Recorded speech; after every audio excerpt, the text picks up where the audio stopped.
Olá, hoje vamos fazer uma análise focada numa coisa que, olha, tira o sono de muita gente aqui no Brasil.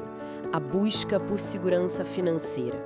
Com inflação pesando, dívida crescendo, como é que a gente encontra mais estabilidade e, quem sabe, um pouco mais de liberdade, né? Pois é.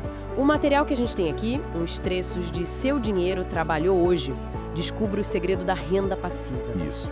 A ideia central que está numa citação do material é que o verdadeiro objetivo não é ganhar dinheiro, e sim criar um sistema que trabalhe por você.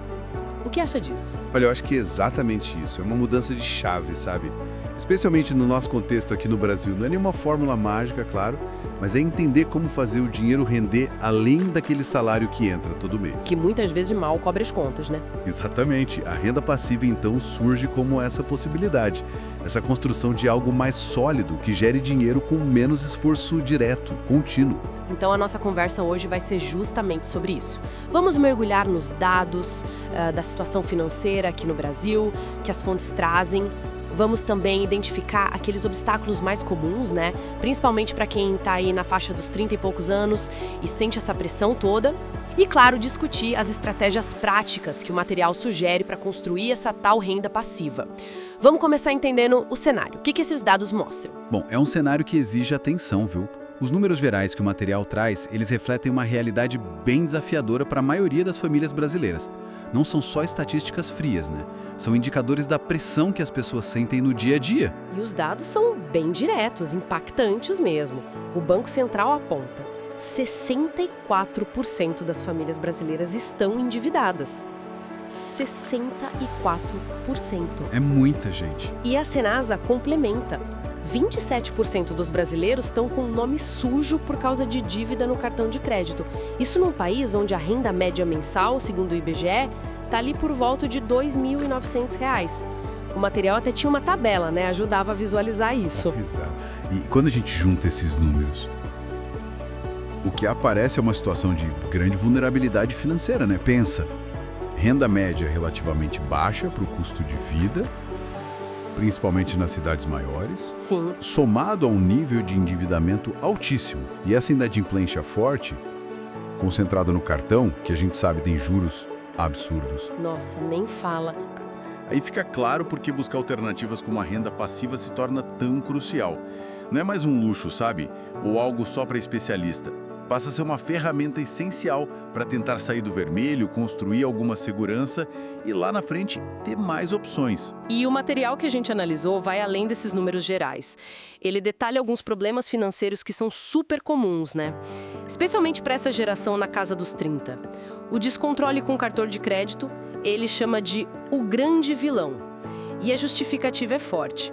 Os juros do rotativo que ele menciona podem passar de 200% ao ano. 200%. É uma armadilha perigosíssima, né? Uma compra pequena pode virar uma bola de neve impagável rapidinho por causa desses juros compostos trabalhando contra a pessoa. Outro ponto crítico que o material levanta é a falta de reserva de emergência. Muita gente vive no limite sem essa rede de segurança. O que significa que qualquer imprevisto, né, um problema de saúde, o carro que quebra, sei lá, a geladeira para de funcionar. Qualquer coisa. Aí a pessoa tem que buscar a solução de emergência. Empréstimo com juro alto ou usar mais ainda o limite do cartão. É isso. Precisamente. E isso só aprofunda o ciclo da dívida. Mas os impactos, como o texto sugere, não são só financeiros. Essa instabilidade toda gera um nível de estresse e de ansiedade enorme. A preocupação com conta, a incerteza do futuro, afeta a saúde mental e até física. Nossa, é verdade. É um ciclo vicioso mesmo. Estresse financeiro prejudica a saúde, que pode levar a mais gasto com médico, remédio, que aumenta a pressão financeira. A construção de renda passiva, mesmo que bem no comecinho, pode ser um fator importante para começar a quebrar esse ciclo, sabe? Traz um pouco mais de previsibilidade, de controle. Faz todo sentido pensar por esse lado do bem-estar também. Então, diante desse cenário, desses problemas todos, como é que começa a virar o jogo? O material propõe um roteiro, um passo a passo que parece bem lógico para quem quer começar nesse caminho da renda passiva. O primeiro passo, talvez o mais fundamental: educação financeira. Sem dúvida. Buscar conhecimento, seja em livro, curso, material online confiável, é a base de tudo. Entender o básico, né? Juro composto, inflação, os tipos de investimento. Sem isso, qualquer estratégia fica assim, meio capenga. Não dá para construir casa sem fundação. Exato. O segundo passo sugerido, definição de objetivos financeiros. Não adianta só querer ganhar mais dinheiro, né? Tem que ter meta clara, quitar a dívida, comprar uma casa, viajar, aposentadoria tranquila. Ter um porquê ajuda a manter a disciplina, imagino. Com certeza. O objetivo dá propósito para o esforço, né? O terceiro passo é bem prático. Criar um orçamento mensal. Aquele controle que às vezes parece chato, de anotar receita e principalmente despesa. Saber para onde o dinheiro está indo é o primeiro passo para poder direcionar melhor ele. É a ferramenta de diagnóstico, né? Se não souber onde está o vazamento, não dá para consertar. E aí vem o quarto passo, que parece ser um divisor de águas. Criar a reserva de emergência. O material sugere juntar o equivalente a 3 a 6 meses das despesas essenciais. Essa reserva que dá tranquilidade para seguir em frente. É o colchão de segurança. Se acontece um imprevisto, a pessoa não precisa descarrilar o plano todo, ou se endividar de novo. Usa a reserva e depois recompõe.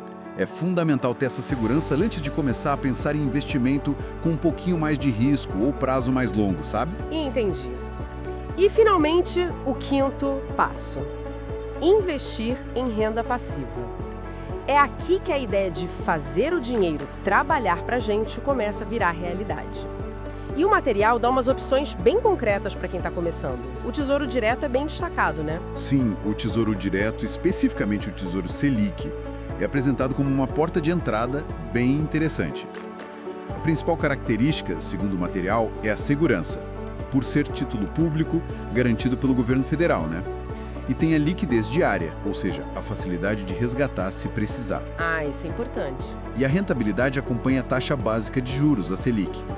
O exemplo que eles dão é bom para ilustrar. R$ 5.000 investidos no Tesouro Selic, com uma Selic, vamos supor, de 6% ao ano, renderiam uns R$ 300 brutos no ano. Pode não parecer muito, mas é o começo.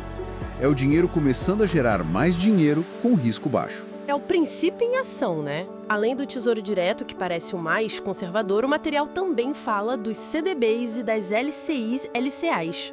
O que a gente pode tirar sobre eles, das fontes? Bom, os CDBs, né? Certificados de Depósito Bancário. São títulos que os bancos emitem para captar dinheiro. O material indica que eles podem ter rentabilidades um pouco mais atraentes que o Tesouro Selic. Cita exemplos tipo 105% do CDI. CDI? Que anda junto com a Selic, né? Isso, o CDI, Certificado de Depósito Interbancário, é uma taxa de referência entre os bancos, caminha colada na Selic geralmente. Então, 105% do CDI é um pouquinho acima da Selic. O risco aqui é considerado médio, porque depende da saúde do banco que emitiu, né? Embora exista a proteção do FGC, o Fundo Garantidor de Créditos, até um certo limite. O risco está ligado ao banco. Entendi. E as LCIs e LCAs? As LCIs, letras de crédito imobiliário, e LCAs do agronegócio, são parecidas com CDBs, mas o dinheiro que o banco capta vai para financiar esses setores específicos. O material coloca como opções de baixo risco também, com rentabilidades que podem variar, tipo entre 98% e 103% do CDI, por exemplo. Mas um ponto crucial que a tabela do material destacava são os prazos mínimos. Ah, sim. Enquanto o Tesouro Selic tem liquidez diária, os exemplos de CDB e LCIs, LCA que eles deram tinham prazos mínimos de 12 meses, 6 meses. Ou seja, o dinheiro fica preso. Exato. Precisa ficar aplicado por aquele período para ter a rentabilidade combinada.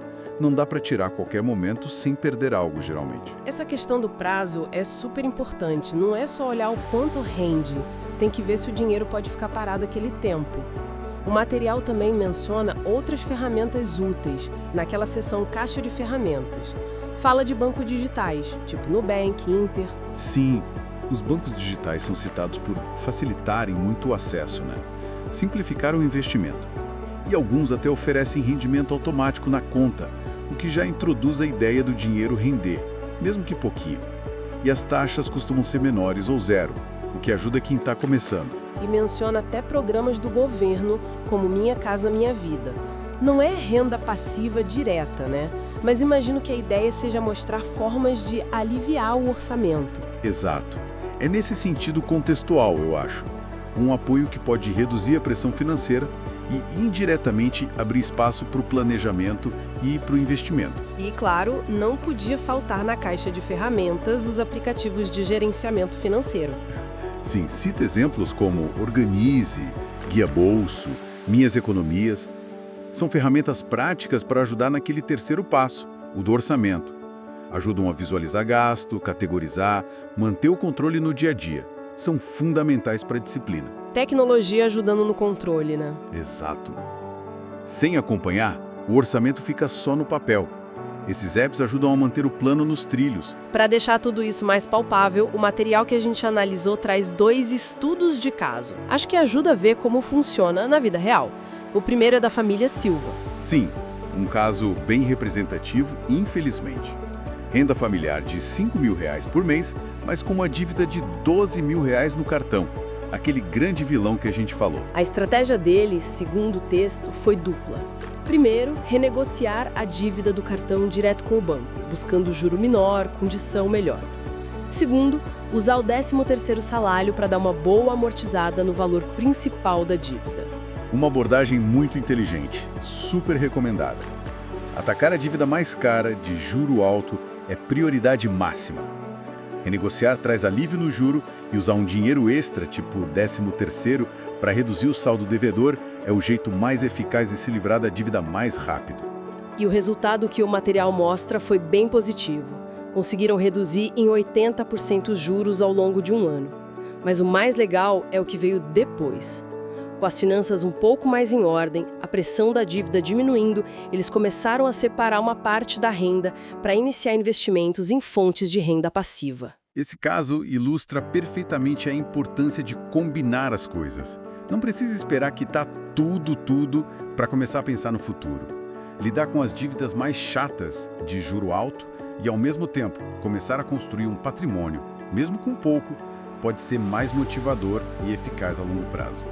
Mostra que sair da dívida e começar a investir são 2 lados da mesma moeda da organização financeira. O segundo caso é diferente. Foca em quem está começando a investir mesmo. É o jovem investidor. Renda mensal de R$ 3.500. Ele decidiu pegar R$ 2.000, que devia ter economizado, e aplicar em Tesouro Selic, usando aquele exemplo de render 6% ao ano. Um valor inicial acessível para bastante gente que consegue se organizar um pouco, né? Sim. O resultado depois de 12 meses foi um rendimento bruto de R$ 120. Pode parecer pouco, isoladamente. Mas o ponto que o material destaca é que esse rendimento foi usado para fortalecer a reserva de emergência dele. E isso é crucial. Esse caso desmistifica aquela ideia de que precisa ter rios de dinheiro para começar a investir. Com R$ 2.000, ele colocou o dinheiro para trabalhar para ele, mesmo que modestamente. E o mais importante, deu um destino estratégico para o rendimento para fortalecer a base da pirâmide financeira, a reserva de emergência. Isso mostra disciplina, visão de longo prazo, demonstra que a constância, o hábito de investir, mesmo com pouco, é mais importante do que esperar juntar um montão. A jornada da renda passiva começa com o primeiro passo, né? Por menor que seja. Analisando os 2 casos, fica bem claro que as estratégias que a gente discutiu antes, organizar, orçar, quitar dívida prioritária, construir reserva e investir, são aplicáveis em situações diferentes, com rendas diferentes. Sem dúvida. Eles materializam os conceitos, né?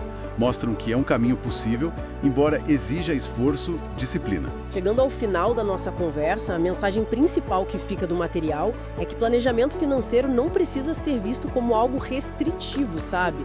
Aquele corte de tudo que dá prazer. Pelo contrário, pode ser visto como um instrumento para conquistar a liberdade. Exatamente. A ideia é mudar a relação com o dinheiro. Deixar de ser só um pagador de contas para ser alguém que coloca o dinheiro para trabalhar a seu favor. E isso exige, como o material reforça, aprendizado contínuo e, principalmente, aplicar as estratégias de forma consistente.